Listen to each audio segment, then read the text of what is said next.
Cuối tháng 12 năm 2019, Trung Quốc cảnh báo thế giới về một căn bệnh do chủng virus chưa từng được biết đến gây ra, xuất phát từ thành phố Vũ Hán.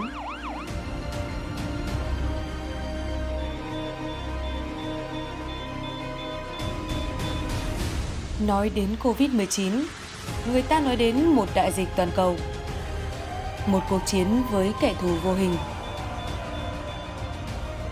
Mọi giá trị đều bị đảo lộn, khiến ngay cả những cường quốc trên thế giới cũng chao đảo trước con virus nhỏ bé này.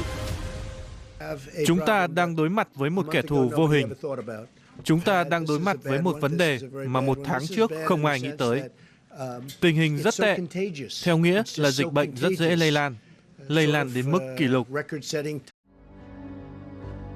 Thực tế cho thấy không phải lúc nào tiền và vũ khí tối tân cũng mang lại giải pháp tốt nhất. Đối với kẻ thù vô hình này thì thật khó để tạo ra một lá chắn bằng tiền và vũ khí tối tân. Tính đến ngày 13 tháng 4 năm 2020, trên thế giới có gần 1,9 triệu người nhiễm Covid-19, trong đó có khoảng 117.000 người tử vong vì dịch bệnh này. Tại Việt Nam, chúng ta có 265 ca nhiễm ở 27 tỉnh thành trên cả nước. Không nằm ngoài sự ảnh hưởng của dịch bệnh, Việt Nam cũng đã chịu rất nhiều tổn thất. Nhiều khu vực phải cách ly, học sinh phải nghỉ học.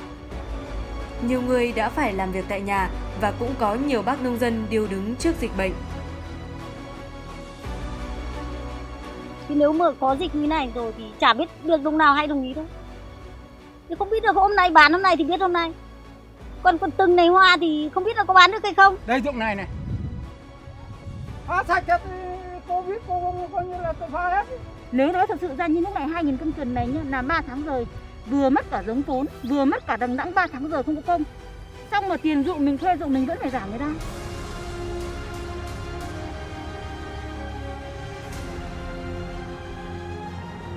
Chuối đã bị đổ như thế này. Nhưng mà đã đổ được, nhưng mà nếu mà như mọi năm là chúng tôi vẫn bán được. Nhưng năm nay không có thương lái người ta đến mua. Thế đâm chuối 8 lẻ hoặc 9 lẻ chúng tôi cũng chặt hủy.